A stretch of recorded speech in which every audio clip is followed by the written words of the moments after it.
Back to my channel. ఈ వీడియోలో 10th class chapter 1లో 1.3 exercise కన్నా మనకు ముందు సిద్ధాంతాలు 3 సిద్ధాంతాలు ఇచ్చి ఎగ్జాంపుల్ ప్రాబ్లమ్స్ అనేది ఇవ్వడం జరిగింది. అవి ఈ వీడియోలో చేయడం జరుగుతుంది. ఫస్ట్ సిద్ధాంతం చూసుకుంటే సిద్ధాంతం 1.3 చూసుకుంటే ఎక్స్ అనేది ఒక అకర్ణీయ సంఖ్య మరియు దీని దశాంశ రూపం ఒక అంతమయ్యే దశాంశం అయినప్పుడు ఎక్స్ను పీక్యూలు పరస్పర ప్రధానాంకాలు అయి ఉన్న p/q రూపంలో వ్యక్తపరచవచ్చు. అంటే pqలు పరస్పర ప్రధానాంకాలు అయినప్పుడు ఎక్స్ను p/q రూపంలో వ్యక్తపరచవచ్చు. మరియు q యొక్క ప్రధాన కారణాంకాల లబ్ధం 2n ఇంటూ 5m అవుతుంది. nmలు అనేవి రుణేతర పూర్ణ సంఖ్యలు. nm అనేవి రుణేతర పూర్ణ సంఖ్యలు. అంటే మనకి హారంలో ఎప్పుడు కూడా 2n ఇంటూ 5m ఈ రూపంలో ఉండాలి.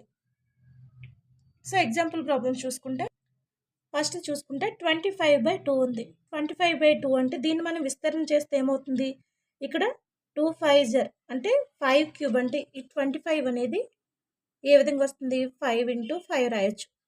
సో మనకి 25/2 అన్నారు కాబట్టి 2 ఇంటూ 5/5 వేసుకోవచ్చు. ఎందుకని ఇది 2n ఇంటూ 5m రూపంలోకి రావాలి కాబట్టి. సో వేసుకుంటే ఏమంది, మనకి 5 క్యాన్సిల్ అయిపోతే సేమ్ ఇదే వస్తుంది.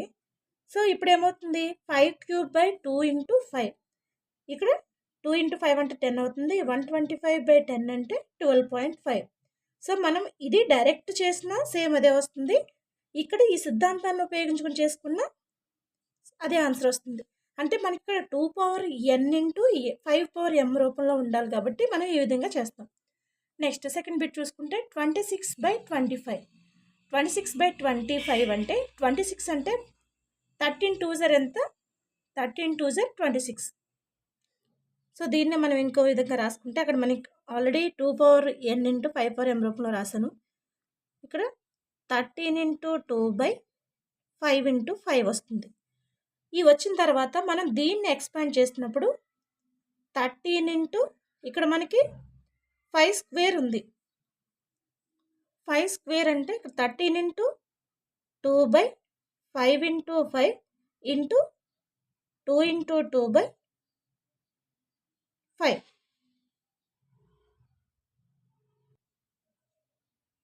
2 ఇంటూ 2 అంటే ఇది మనకి ఇక్కడ ఇచ్చిన ఫ్రాక్షను, కానీ మనం 2²/2²తో దీన్ని మల్టిప్లై చేస్తాం. సో అప్పుడు ఏమవుతుంది, ఇక్కడ 2 ఉంది, 2³ అవుతుంది. 2 ఇంటూ 2 ఇంటూ 2 అంటే 13 ఇంటూ 2³ 13 ఇంటూ 2³ ఇక్కడ 2² ఇంటూ 5².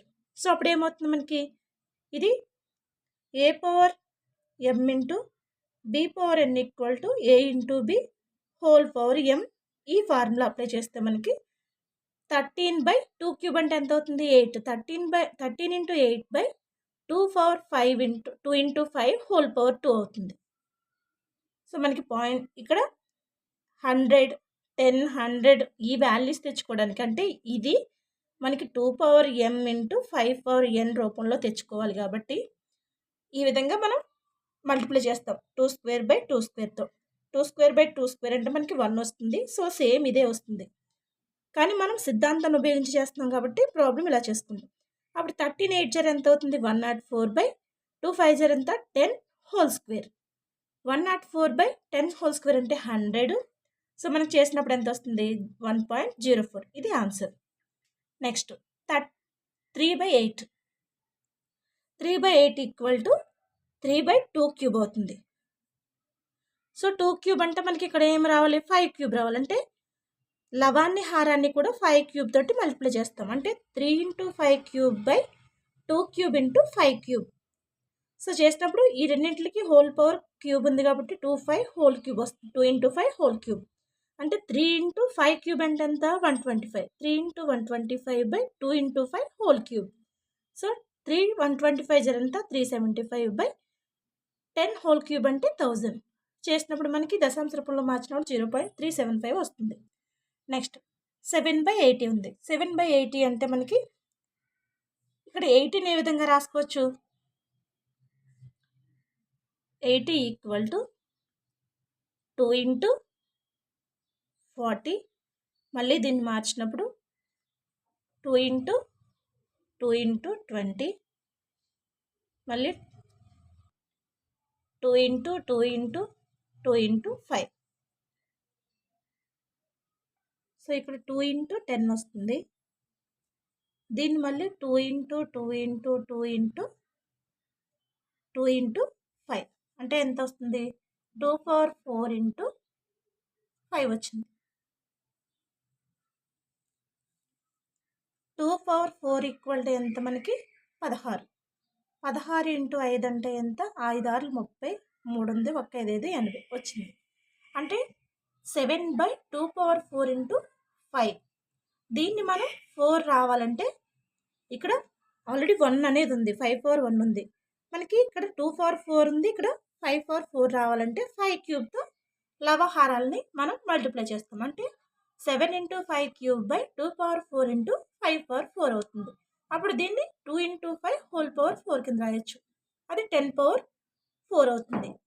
సో 5 క్యూబ్ అంటే 125 కాబట్టి 7 ఇంటూ 125 అంటే 7 ఇంటూ 125 ఈక్వల్ టు 875/10 పవర్ 4 అంటే మనకి 10,000 వస్తుంది. ఈ 10,000 875/10,000 అంటే మనకి 0.0875 వస్తుంది. ఇది ఆన్సర్. నెక్స్ట్ సిద్ధాంతం 1.4. ఎన్ఎంలు రుణేతర పూర్ణ సంఖ్యలు మరియు క్యూ యొక్క ప్రధాన కారణాంకాల లబ్ధ రూపం 2 power n into 5 power m కలిగినటువంటి అకర్ణీయ సంఖ్య x ఈక్వల్ టు p/q అయిన x యొక్క దశాంశ రూపం ఒక అంతమయ్యే దశాంశం అవుతుంది. అంటే 2 power n into 5 power m రూపంలో p అనేది ఉంటే హారం అనేది ఉన్నప్పుడు అది ఒక అంతమయ్యే దశాంశం అవుతుందని చెప్తున్నారు. సో ఎగ్జాంపుల్ తీసుకుంటే మనకి ఇక్కడ డెఫినేషన్కి 7/10 ఉంది. 7/10 అన్నప్పుడు మనకి ఏ విధంగా రాయొచ్చు? 7/2 ఇంటూ 5 అంటే 2 power n into 5 power m అనేది ఉంది. ఇది p అనుకుంటే ఇది q అవుతుంది. q యొక్క లబ్ధం ఎంత? 2 పవర్ 1 ఇంటూ 5 పవర్ 1. సో ఇది అంతమయ్యే దశాంశం అవుతుంది. నెక్స్ట్ సిద్ధాంతం 1.5.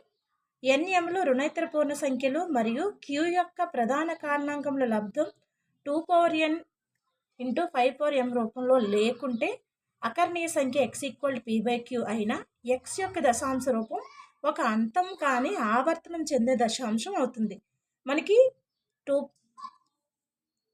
q యొక్క ప్రధాన కారణాంకాల లబ్ధం 2 power n into 5 power m రూపంలో ఉంటే అది అంతమయ్యే దశాంశం అవుతుంది. అలా లేకుండా ఉంటే అది అంతం కానీ ఆవర్తనం చెందే దశాంశం అవుతుంది. సో ఎగ్జాంపుల్ ప్రాబ్లం 5 చూసుకుంటే నిర్వచించబడిన సిద్ధాంతాల ఆధారంగా భాగాహారం చేయకుండానే క్రింది అకర్ణీయ సంఖ్యలు అంతమయ్యే దశాంశాలు అంతం కాని ఆవర్తన దశాంశాలు తెలుపమన్నారు. అంటే మనకి పైన 3 సిద్ధాంతాలను అనుసరించి ఇక్కడ ఎగ్జాంపుల్స్ ఇచ్చారు. 16/125 ఉంది. సో దీన్ని ఏ విధంగా రాయొచ్చు మనం? 16/125 అంటే 5 into 5 into 5. Therefore 16/5 cube. 16/5 cube.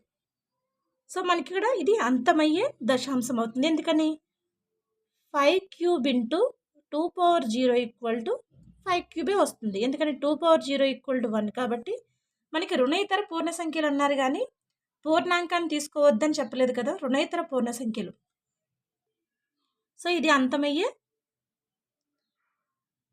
దశాంశం.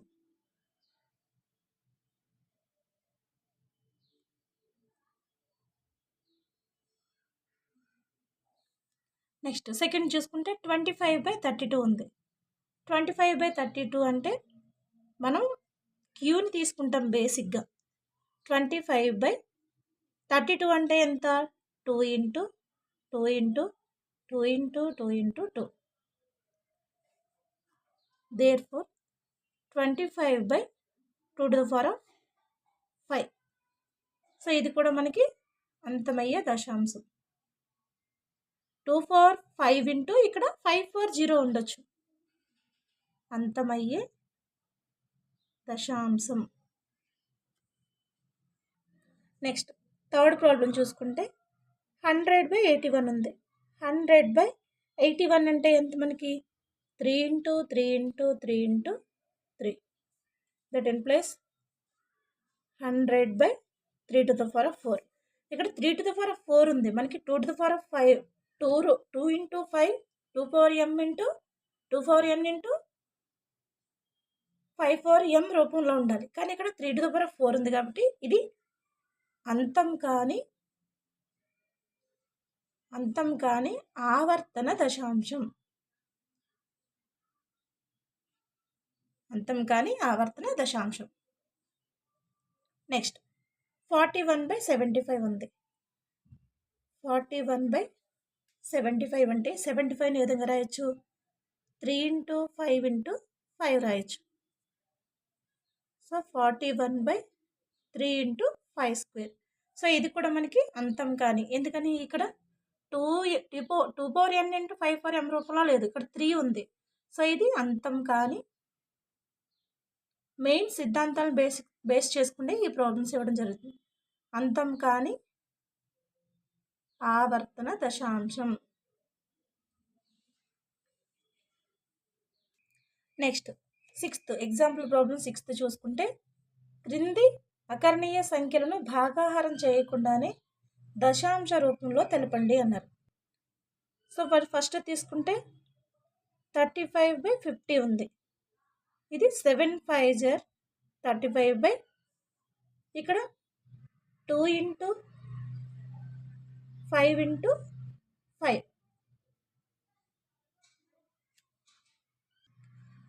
So మనకి ఇక్కడ ఈ 5 క్యాన్సిల్ అయితే మనకి 7/2 5 అంతా 10 అంటే ఎంత వస్తుంది? 0.7. Next second 21/25. 21/25 అంటే 3 7 21/5 5 25. సో ఇక్కడ 3 7 21/5 5 25. ఇక్కడ మనకి 5 స్క్వేర్ ఉంది. 5 స్క్వేర్ అంటే 3 ఇంటూ 7/5 స్క్వేర్ ఇంటూ మనకి ఇక్కడ ఏం కావాలి? 2 స్క్వేర్. ఇక్కడ 2 స్క్వేర్ కావాలంటే ఇక్కడ మనం 2 స్క్వేర్తో మల్టిప్లై చేయాలి. సో అప్పుడు ఎంత అవుతుంది? 21 into 2 square by 2 into 5 whole square. 2 square అంటే ఎంత? 21 ఇంటూ 4 బై ఇది 10 హోల్ స్క్వేర్. మల్టిప్లై చేస్తే మనకి 21 4 ఎంత? 84/100. 84/100 అంటే ఎంత?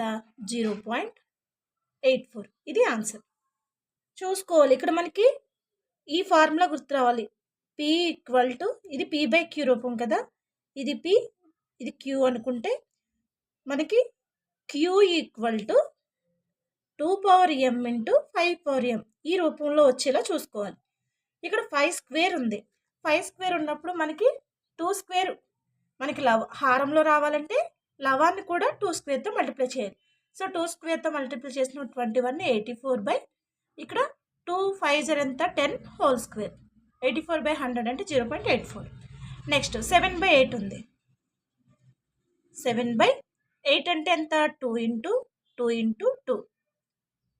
సో సేమ్ దీన్ని కూడా అదే విధంగా చేసుకోవాలి. 7/2 క్యూబ్ ఉంది. సో 2 క్యూబ్ ఉందంటే మనకి 2n ఇంటూ 5m రూపంలో రావాలి కాబట్టి 5³ చేసినప్పుడు 7 ఇంటూ 5³ అంటే 125/2 5 2 ఇంటూ 5 హోల్ క్యూబ్. 7 125 ఎంత మనకి? 7 5 35, 3 ఉంది, 7 14 3 17, 1 ఉంది, 1 7 1 8 875/10³. సో 875/1000 చేస్తే ఎంత మనకి? 0.875. ఇది ఆన్సర్. సో ఇక్కడితో ఎగ్జాంపుల్ ప్రాబ్లం 6 వరకు కంప్లీట్ అయినాయి. నెక్స్ట్ వీడియోలో 1.3 ఎక్సర్సైజ్ సంబంధించిన ప్రాబ్లమ్స్ అనేది చేయడం జరుగుతుంది. ఈ వీడియో కనుక మీకు నచ్చితే లైక్ చేసి సబ్స్క్రైబ్ చేయండి, వీలైతే షేర్ చేయండి. Thank you.